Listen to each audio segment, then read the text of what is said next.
Remember last year's amazing trip? That cute first birthday party? All those photos, all those memories can be freed from your phone with a Shutterfly photo book. Rediscover and share your favorite moments with those you love. You'll be amazed how easy it is to make a photo book with Shutterfly and enjoy it for years to come. Get 40% off orders over $29 with code POD40 at Shutterfly.com and make something that means something. This episode is brought to you by Amazon. Sometimes the most painful part of getting sick is the getting better part. Waiting on hold for an appointment, sitting in crowded waiting rooms, standing in line at the pharmacy, that's painful. Amazon One Medical and Amazon Pharmacy remove those painful parts of getting better with things like 24/7 virtual visits and prescriptions delivered to your door. Thanks to Amazon Pharmacy and Amazon One Medical, healthcare just got less painful.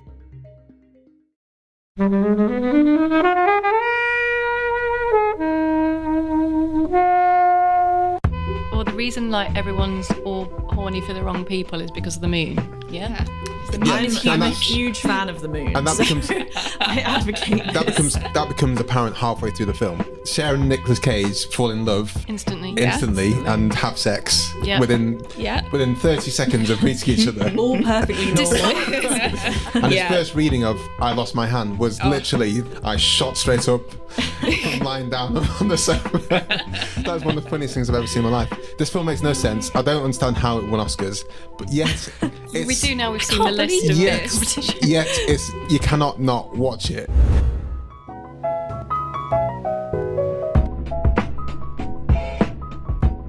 Hello everyone, thanks for listening today. Joining Flixwatcher in the studio we have Caitlin. Hello. Steph. Hi. And as always, Kobe. Hello. And we're reviewing Moonstruck. Thank you as always to the mighty people for the mighty, mighty tunes. And thanks to Ben from Rockwood Audio for his awesome editing skills. Please do remember to write a review and rate us on Apple Podcasts and anywhere you can do where you listen to the podcast, because it really does help us. And you can join in the conversation with us on Twitter At FlixWatcherPod and on Instagram at Flixwatcher.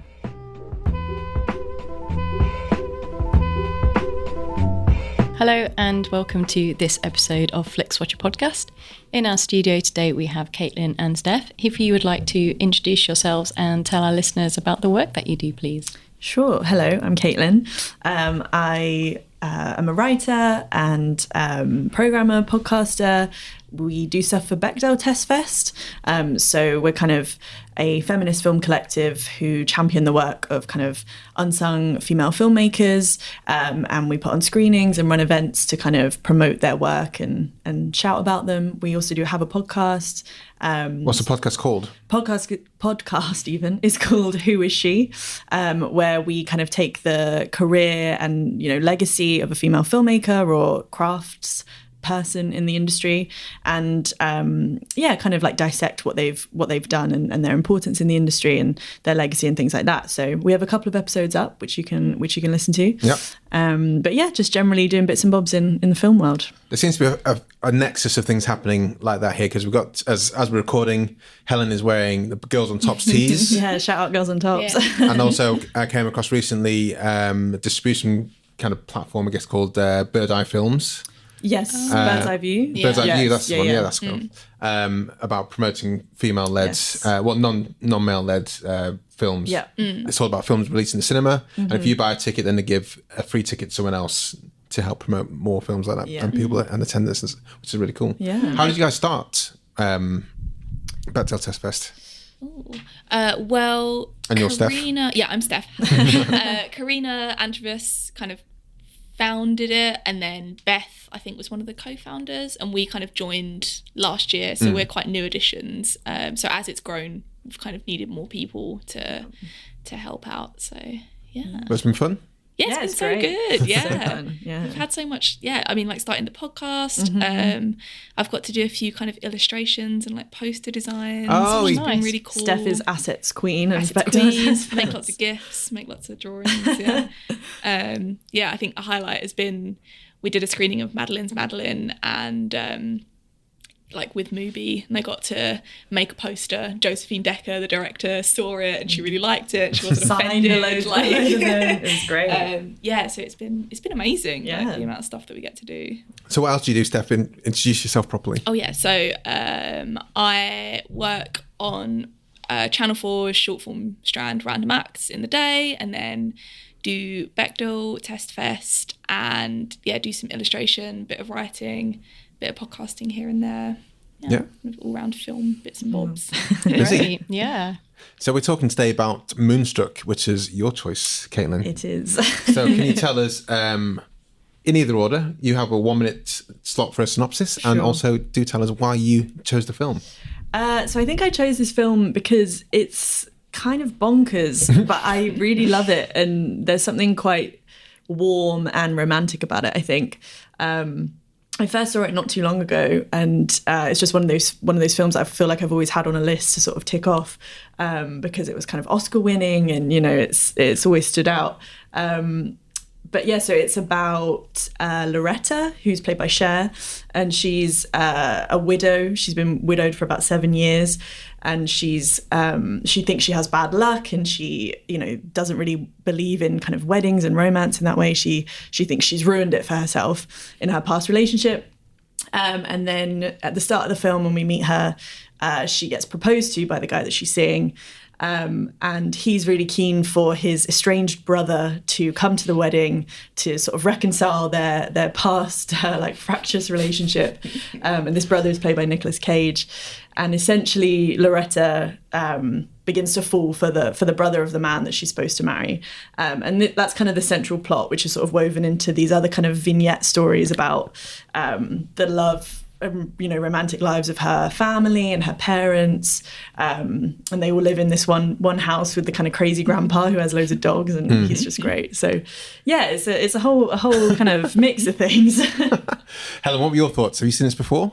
I had not seen this before, although it's really weird. So in my mind, I've always thought that I had seen it because I could remember it when it came out, and I remember Cher winning an Oscar, and I remember this and like Mermaids being the two films that she was in, and I always thought that I had seen this. I remember the poster so much, so clearly.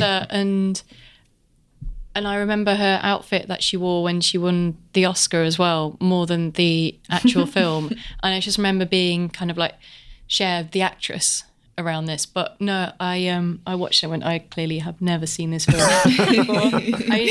The word that sums it up, it is bonkers. And also Nic Cage in this plays a man who lost his hand in a bread machine, which at no point is kind of alluded to anywhere in any of the kind of promotional materials, but this is kind of the thing. And it won 3 Oscars. Yeah. I mean, the award ceremonies were very different in the 80s, but yeah, 3 Oscars. So Cher got one. You get one. So Cher gets one for this. I mean, I like Cher. I couldn't think what she was up against. Maybe we can have a look and see. She beat the thing that I like this film, but she beat Holly Hunter, who was in Broadcast News that year. And I adore that film, and I think Holly Hunter's amazing in it. And that's my one thing where I'm like, oh, that was best supporting actress for Olympia Dukakis, who plays Cher's mum. I think she has the best claim. She's amazing in this film. Yeah. And then original screenplay as well, which really surprised me for this, because it didn't really stand out. When I think about movies in this kind of era, they tend to be not romantic comedies winning screenplays. I mean, romantic comedies winning a screenplay anyway is a bit bizarre. So 1987 was a strange year, and I've written in my notes one quote, "Bread is life." So we have, in this same year for Best Actress, we have Glenn Close is probably one that most people rank for Fatal Attraction. And Best Supporting Actress role was also Fatal Attraction. I don't recognise any of these films. Gabby, A True Story, Throw Mama from a Train. The Whales of August. I mean, that film is great, but What, Throw Mama from a Train? yeah, Is it? it's so stupid. What's the Whales of August? I know. Best Supporting Actor, Vincent Gardenia, Cosmo Castroni lost out, and so it was Best Screenplay. That was the What else was there? Broadcast News, Hope and Glory, Au revoir les enfants. Is this a classic year? Not really. No. Best picture was The Last Emperor. This year does not seem that good. Different times, I think. Fatal Attraction lost out in a lot of categories. As did Broadcast News. I love Broadcast News. But in 1986, we had, just by comparison, a Platoon won. Best director, best picture. So I mean, those kind of films, I'm like, they're a bit strong. That makes sense. Paul Newman, Colour and Money, Hannah and her sisters. So I think it's just like a fallow year. Moonstruck only won because. I'm also a little bit surprised that it's a Cher film and there's not a song in it. She doesn't do a song. I was expecting, and it's 80s as well, so it's prime kind of. But it's a Cher song. Is this?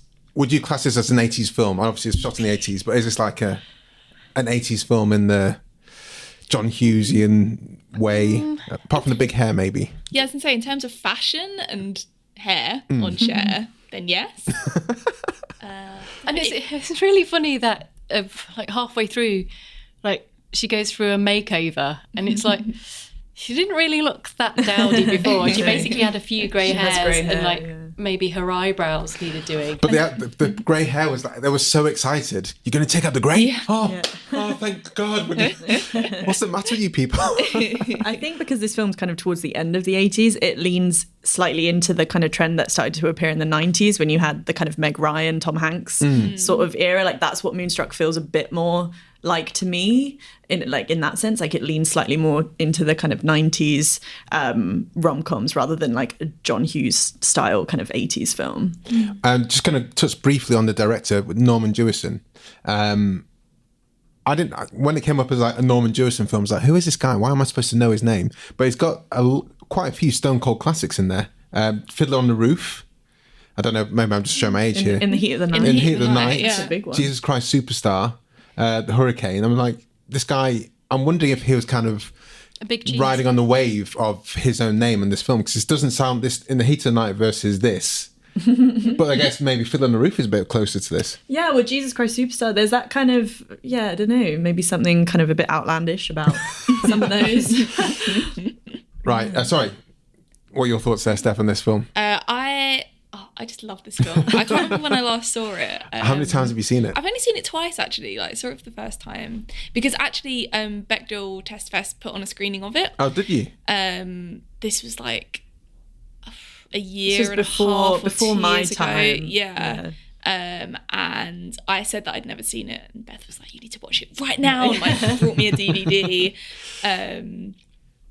Just it feels like a very kind of, it's like a Christmassy movie, and it's New York, Christmassy. and it's like Italian New York, and I kind of love Danny Aiello as well. I just think he's such like a good presence in a lot of movies. Like Jacob's Ladder, one of my favourite films. Like he's so good in that, and I just think he kind of brings a lot to a lot of movies. Like he's so funny. I really like the script as well. I just think it's like so fun and.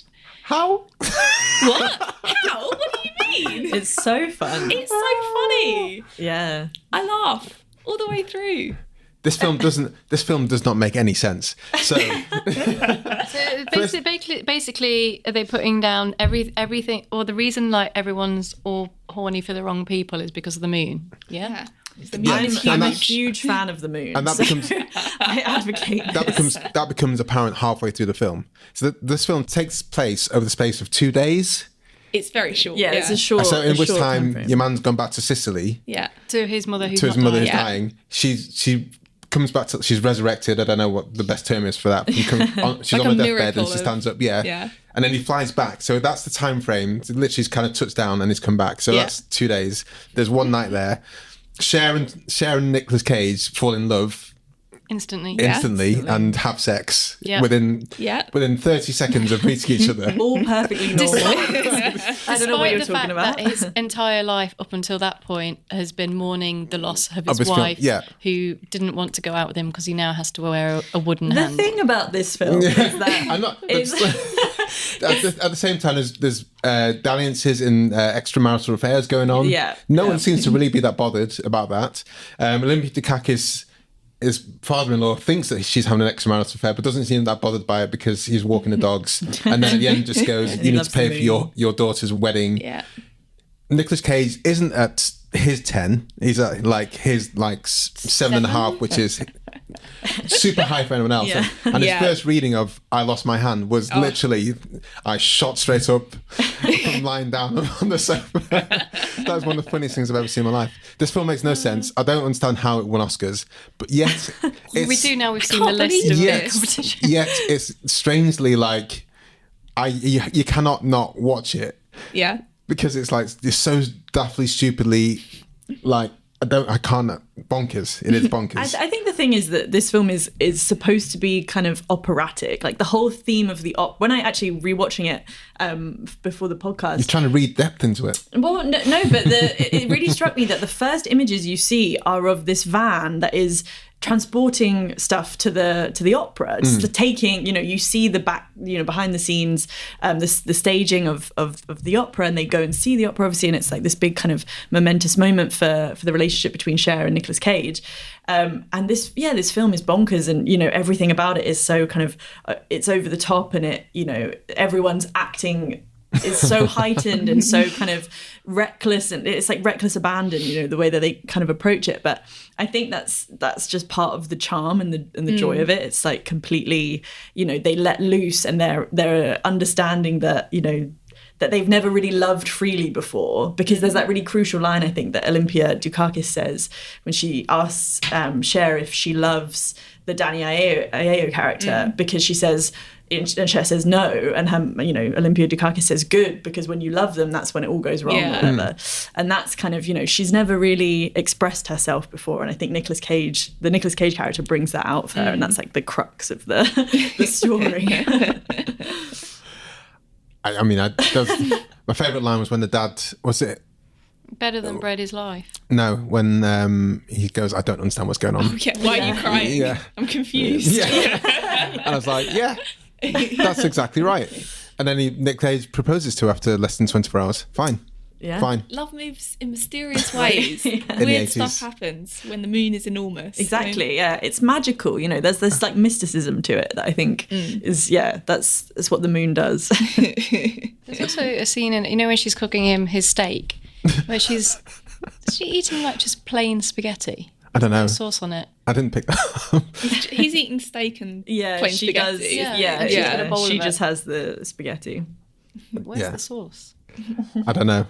There is better food in this film, though. There's like a shot where they're making that egg in the middle thing. Do you know where you get bread? Yeah, I thought that looked quite Take interesting. the egg out. I also really love the shots of storefronts in this film. Like there's loads with like neon lights, and it's all very pink and red and kind of loving. There's like a shot of the outside of the restaurant, and it then kind of mirrors the like liquor store that she goes into, and she sees the couple like fighting behind, like the married couple kind of having a like jovial like argument behind the counter. And it's all these little pockets of like romantic stories across New York that she kind of encounters in the space of the film, as well as her own.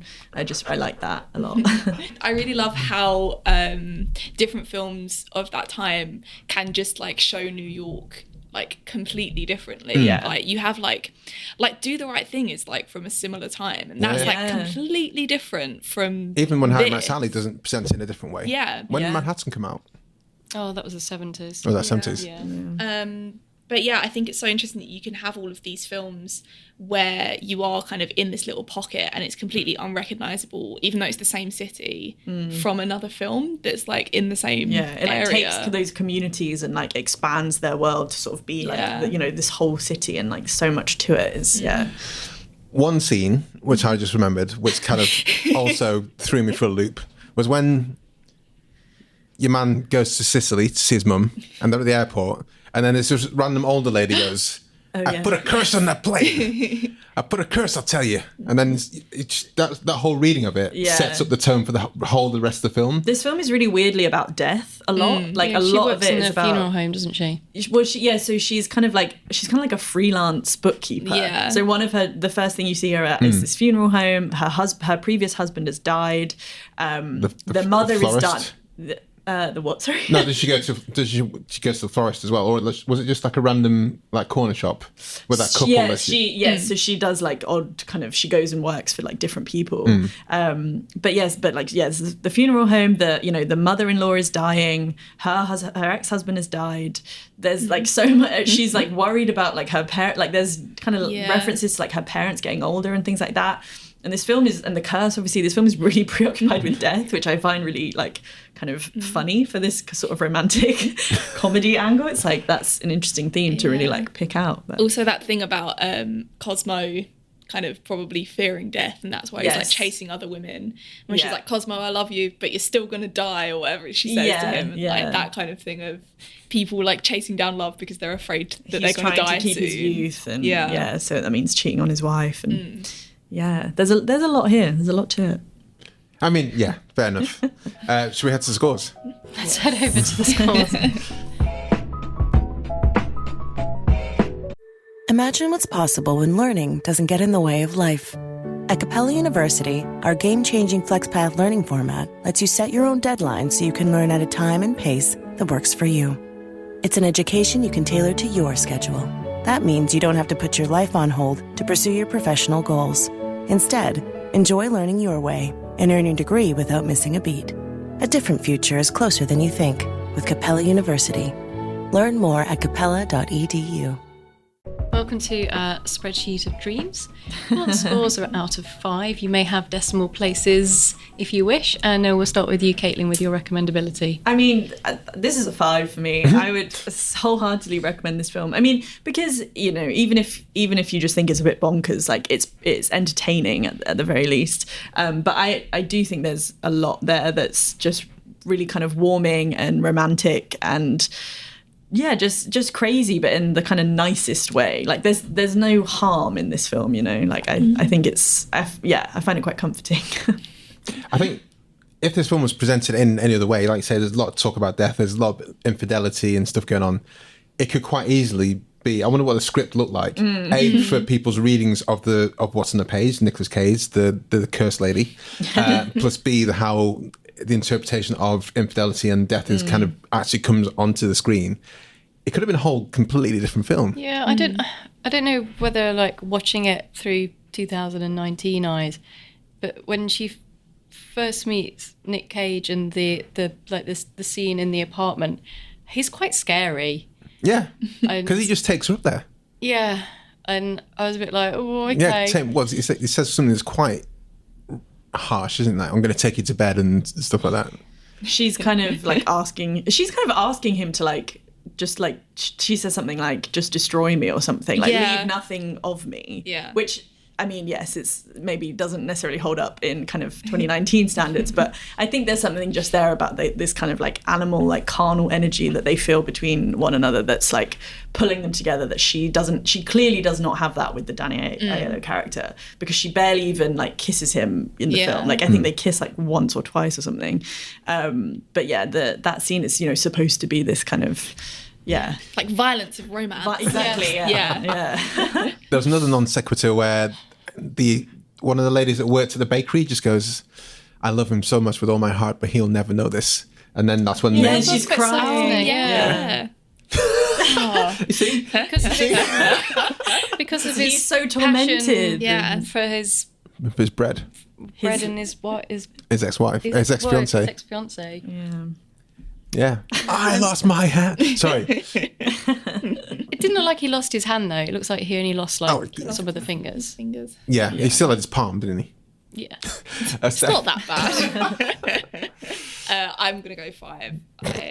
Sorry. Everyone should watch this film. I really can't wait for the next person I can see and be like, have you seen Moonstruck? Just ask the bus driver next time you get on. Have you seen Moonstruck? No. You should watch. It's on Netflix. It is on Netflix. Yeah. I mean, I'm glad I've now seen it. I've managed to tick it off the list. I don't love it as much as you do. I don't know if that's maybe... I don't know. Only it is bonkers. I think if you've never seen it and you're like, should I watch Moonstruck? I'll be like, if you want to, watch it. And, you can make up your own mind. But it wasn't kind of... I don't know. I think I expected to like it more, with it being from the sort of era that I previously liked other films, and you know, I do like Cher, but I don't know. I just maybe I wasn't quite prepared for how bonkers it was. 3.5. I'm gonna join. Oh well, I'm gonna go for 3.4. I don't understand. I generally don't understand, and that's kind of what excites me, because it was when that lady turned round. First of all, there's that kind of, she doesn't want to marry him. What's going on there? And she kind of feels set. I've just felt sorry for her at the start, and then you do, don't you? She's so put down on. Yeah, but she's still very glamorous, kind of Cher with kind of grey hair bits. Mm-hmm. But when that old lady kind of came out of nowhere and said, "I've put a curse on that," I thought it was going to go a whole different direction. So that's when I started paying attention. But then it made less sense than I thought it was going to. I thought it was going to be almost like a Final Destination where he dies and she has to. I don't know. I really don't know where they thought this film was going. I don't understand why it's won Oscars. I genuinely don't understand how it won Oscars, because I'm looking at the year after. The Oscars aren't. They are not the measure of good cinema. I can. They're not necessarily. But looking at the year after, it had Rain Man, which I think is a great film. Just Jodie Foster won for The Accused. Kevin Kline for Fish Called Wanda. Gina Davis, Accidental Tourist. Best screenplay was Rain Man. Best adapted screenplay is Dangerous. So these are films I'm like, yeah, I can understand why this. Mississippi Burning. Frances McDormand did not win for Best Supporting Actress the year after for Mississippi Burning. I'm like, I don't understand why Moonstruck won 3 Oscars. It genuinely befuddles me. That said, you know, it's maybe the voters were moonstruck and they were just controlled by the power of the moon. Yeah. Maybe they were. That was another odd scene where everyone's just like looking at the moon and falling in love with everything. Like the painted moon as well, wasn't it? Yeah. It wasn't even a real moon. Big. Didn't get Tom Hanks was Oscar nominated for Big. He shouldn't have won that, but it was still good. Right, so yeah, 3.4 for me. Repeat viewing score. Steph. Sorry, Caitlin, is your choice. I mean, I will watch this film again. How many times have you seen it? To be fair, I've seen it twice. This is like the second time. But I feel like it's one of those movies that, you know, if I'm having like a bad day or like, you know, like as Steph said, it's like kind of Christmassy in a way. It's nice to sort of put on and sort of just like bask in its kind of glow. I'm going to give it a 5. I would watch it multiple times again, and I would tell people to watch it again and again. Steph? Yeah, I'm gonna have to go 5. Like, I'm already in my head thinking about watching it again. Yeah, exactly. I'm gonna get my Christmas list, and this is gonna be like. What makes this Christmassy? Yeah, I was gonna say I got no Christmas about it. I got maybe snowing, Halloween, but it's cold. It's cold. That you see a guy carrying a Christmas tree around the opera. All the trees are lit up. Like, it's definitely a winter. Like, I think a winter film in New York instantly kind of pulls you towards Christmas without you realizing it, doesn't it? Yeah. It's either like sweltering hot, like Do the Right Thing. Yeah. Or it's like. Or it's wintry. Or it's winter. Freezing, yeah. I think just because it feels quite warm as well. I don't know, warm and comforting. Yes. Even if it is a bit mad. Yeah, it feels like Christmas. Families, big Yeah. families. Yeah. Yeah, there's a lot of family togetherness. I do want to try that toast. I don't know why I haven't thought about it before. Get some bread. So what did they do? Eggy bread. So they get some bread, cut a hole in the middle, put the egg in the middle of it, and fry it. Yeah. So good. That sounds good. Yeah, exactly. So you got a new recipe out of it. Helen, repeat viewing score. I mean, I'm unlikely to go back, I think. It's a shame there wasn't a song in it. I feel that maybe they missed a trick not having him sing. What was the Shoop Shoop song from? That's from Mermaids. Oh, was it? Yeah. I can't remember if they sing it in there. They must do. No, but that was the point when films used to have like a big kind of song. You've got to have the song, yeah. Well, they have the That's Amore song. Yeah. Would you be happy if Cher did a cover of that? I think it would be nice if she'd have sang a version of it. I would have given it an extra 0.5 for that. As we record, actually, Cher was in London last night. She was at the O2. Yeah, she was, yeah. And some of the pictures look fantabulous. I think she's so glamorous in this film as well. Like, when they go to the opera, she looks absolutely amazing. And I just think this, like... Well, they're taking the grey hairs out. Well, she looks amazing before that, but there's like an added glamour, I think, to that bit at the opera.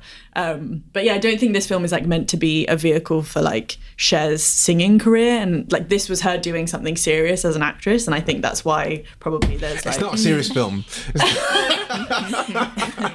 I don't know. It is. I kind of get the sense that they were convinced that it was kind of a serious, not bonkers. I think I read I think they think this is serious, but it's not a serious film. I think I read somewhere that midway through, Cher was like, "This is going to be bad. Like, this is a dud type thing." So maybe they didn't. Right. But I don't know. Maybe. What was Nic Cage doing at this time? Well, he would have just done Raising Arizona. Yeah. Has he finished Raising Arizona and done... I think he did it the year and before or Ridgemont, something. Fast Times at Ridgemont was... And I think it would have been either... I think it's just before potentially Wild at Heart. Wild at Heart, was that the 80s or the 90s? So it's... that kind of time. Nic Cage. Because I'm thinking this might be one of the genesis of his like going from 0 to 11 in a line. Because in Raising Arizona, he wasn't like that. It was kind of a more kind of dorky than... This could be the nexus. This could be the start of Nicolas Cage being crazy Nic Cage. Yeah. What do you guys think of him generally? I don't know. I mean, I think it's been a long time since I've watched any film of his that came out after Face Off. I think maybe I'm confused by that sentence. So anything that he's made post that. Yeah. You haven't seen anything since? I can't. Have you seen Mandy? Yeah. No. I think he's outstanding. He's really in Mandy. good in Mandy. That's like an insanely good Kick-Ass? film. Has he in the first one? Yeah. Oh, I have seen that. Yeah. He's wearing a mask. No, half the time he's not. He's a part-time superhero, but he is Chloe Grace Moretz's dad in it. So I did not remember that. I don't remember that either. I don't remember that film still. It's a good scene. But yeah, Nic Cage for me, I'm just like, I can't, sometimes fine, sometimes insane. I don't get why. I don't think I've seen Wild at Heart. I think that's I supposed to be like his really Wild big at one. Heart a lot. I think Yeah. it's Very great good. in Wild at Heart, yeah. Laura but it Dern's works. amazing in Laura it. Dern's amazing. But I think his like kind of craziness works in David And Lynch. it works in Con Air as well, I think. Yeah. I think maybe he reached his peak around Con Air and Face Off.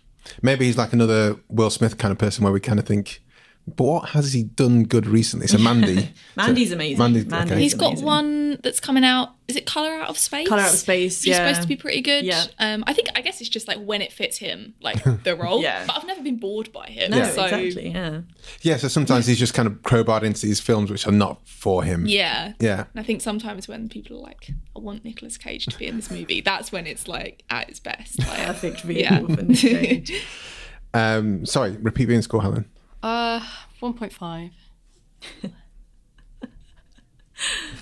I'm so sorry I made you watch this. Wow. Honestly, it's been nearly picked, as we've talked about so many times, that it's good to get it out there because Now you never have to watch it. You've now experienced it, and you can never go back. I'm going to go for 2.1 here. I think I didn't watch it with my wife because I was up visiting parents in Manchester, so I just watched it on my iPad at home.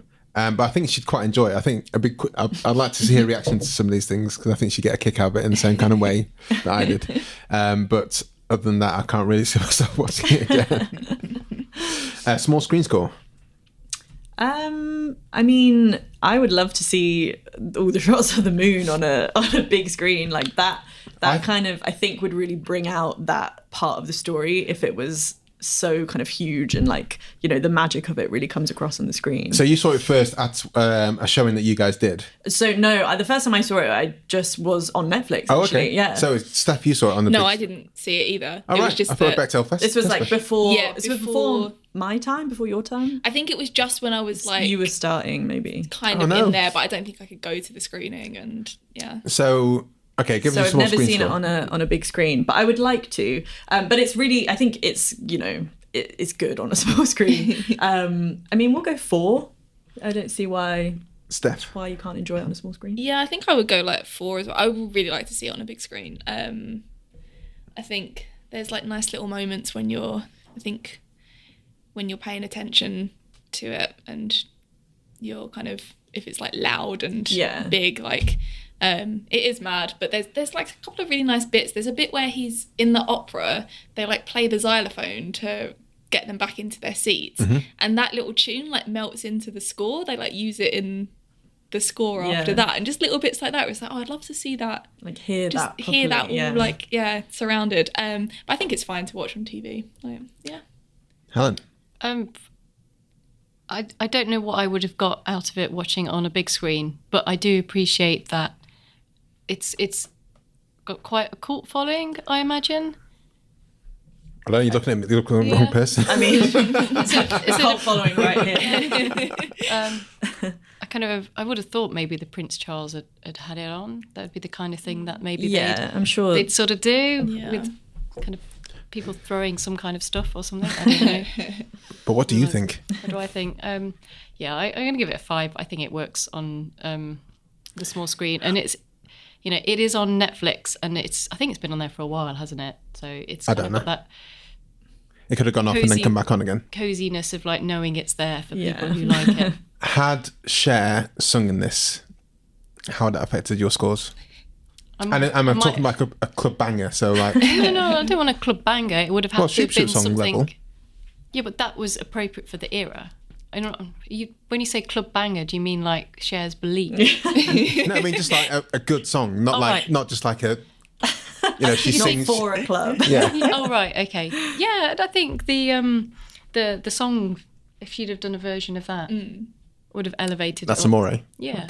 Okay. So 5. I'm going to go for 5 as well. Would not want to see this in the cinema.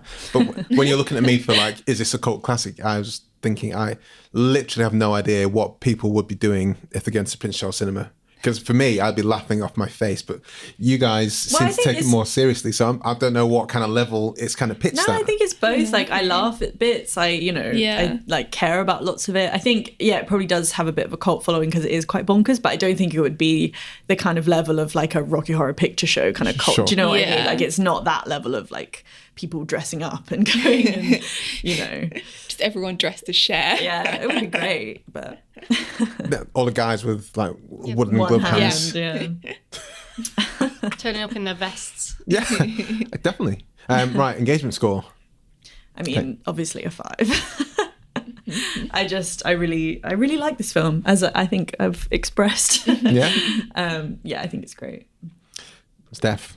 I think maybe like a 4.5. You can have that. I think it's very like gentle and a nice easy watch, but I can like find it quite easy to kind of chat through it. Like, I'm not like glued to the screen and like everyone has to shut up because I'm watching. I think it's like a nice easy watch, and it's not really one of those films that you have to pay attention and you'll kind of miss things. You kind of work out where it's going. It is only an hour and 41 minutes. So that kind of saves it for me. I don't know. I think I was just expecting something more from it than what I got, which is a bit of a shame. 3. I'm going to go for quite a high one, a 4.1, I think. I think you need, once you start watching it, because there is lots of random stuff going on and a few non sequiturs and a few stories that you don't expect to. I didn't expect to spend so much time with Olympia Dukakis, with her mum, for example. I didn't expect to spend so much time with her dad and things like that, which is so it's quite nice. And there were things odd, like I said, vignettes that were happening. And also, I was generally in my head, I was like, what random line read is going to happen next? How's this all going to finish? And when Aiello came back, I was like, oh yeah, you're not going to get married. I knew that was going to happen. And they were going to get married to Nic Cage was going to get married to. They were going to get engaged, and there's just so many things that kind of threatened to take me out of the film, but then like kept me going because I was like, how is this going to play out next? What could have been good would be the wedding. Really though? What would have been the day after? Yeah. Because initially, you just got married. Yeah. And they were going to we're going to get engaged. Let's get married in 2 weeks' time. Like, how are you going to do this? How are you going to get married in 2 weeks' time? I'll have it a month. Still very, very little time to get married. I don't think time is a serious concept in this film. No, I don't think it is. because it was like 3 minutes before when they met. Before, oh, did they have the steak first and then they went to bed together? Or was that after? Yeah. Okay. A bit more time. 30 And minutes. also, like, flight time from Italy to America, there must have been a stop-off. New York to not New York to Italy. No. That was probably like 6 hours. No, that's longer than that. That's what we're talking about. But I don't think it needs a stop off there. Because Maybe in the 80s. maybe in the 80s, maybe stop off by like, Anyway, Greenland or Iceland. Overthinking. Yeah. So yeah, 4.1 because for the first time, I think after that, I think it could be something but also I wouldn't have this on in the background. I think I was going to have this on. I'd be like watching it to see it. I wouldn't be dancing around the house doing other stuff because I'd be waiting for scenes to happen. Yeah, 4.1. I think that's about right. Yeah. And that gives us an overall score of 4.06875. So Breaking the 4 barrier. You did very well to give it the 5s. Yes, there. I was just a good pushing up that Defensive score. swayed that. Yeah. Okay, so we reached out to the guys on Twitter ahead of recording, and in this case, they said we're reviewing Moonstruck with Steph Watts at Steph Watts and at CSA Quinlan from Bechdel Test Fest. Have you seen it? Give us your thoughts for an on-air shout-out on Flixwatcher. Caitlin, do you want to take the first one? Sure. So the Cinemile says Moonstruck is crazy. Nicolas Cage is about a 7 here, so not full on Cage, but a Cage 7 is equal to a 20 from your average actor or an 8 from Pacino. And when asked by Flixwatcher Pod how many stars, the Cinemile says, well, Cher is definitely a star and Nicolas Cage is half a star. Steph, do you want to take this next one? Gidget Von LaRue or Gidget love Moonstruck, especially Olympia Dukakis' performance, and they gave it 4 stars and a little tiny star as well, which I'm assuming is like 4.5. Yeah, I'll give you that. Yeah. Helen. So this is from Sarah May Tucson. I adore this movie. Cher is a goddess, and this is the only time I've ever been attracted to Nick. She says Nick Cave here. I think she means Nick Cage, but he does look like Nick Cave. In this? Yeah, like Nick Cave in The Birthday Party looks like Nick Cage in this. Oh, I don't know about that. They've got very different kind of facial, like his noses are different.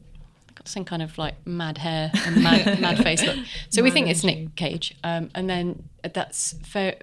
I like this emoji. So it's 4 moons, but it is the moon is Changing through its phases. Yeah. Moon It's phases. very nice. We'll take that. 4 out of 5 moon phases. Yes.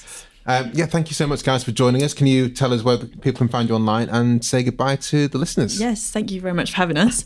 So you can find me at CSA Quinlan on Twitter. That's where I post writing and podcasts and all that kind of stuff. And it's generally just at Bechdel Test Fest for across all social media for those platforms and our website too. And we should say that you've got a show as we record in November.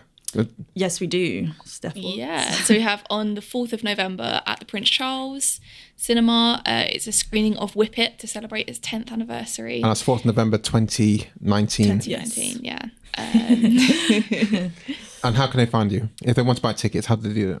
You can go to the Prince Charles Cinema website, or you can follow us at Bechdel Test Fest, and there'll be info on all our social pages how to get them. Are you expecting people to turn up with helmets and rollerblades and roller Oh, I skates? hope We so. hope so. Yeah, we've got a couple great. of actual roller derby players, I think, that are going to come. So. When I watched that, I didn't realise it was a real thing. Yeah. And when I found it was a real thing and it was mainly female-led, I was like, whoa.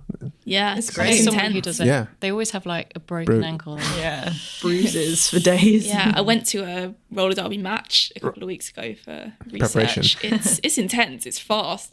Yeah, there's a lot of slamming into people and elbowing. But Where was this? it was in Tottenham. There's like a league. I don't know why that makes me laugh. Yeah, there's a league. I'm sure they got a lot of more popularity after the film came out. Maybe. I Yeah. don't I don't know, maybe it kickstarted something that. Yeah. Yeah? Cool. Thank you so much for coming on, guys. Thanks so much. Cheers. Bye. Enjoyed this episode of Flixwatcher podcast? Why not leave us a 5-star review on iTunes? You can also follow us at FlixWatcherPod on Twitter, and we're at FlixWatcher on Instagram. Thanks as always to the mighty people for their mighty tunes, and Ben from Rockwood Audio for his awesome editing skills. If you're looking to get your podcast edited as sweet as this, get in touch with Ben, and that's Rockwood ROKK Wood Audio. Tell them Flixwatcher sent you.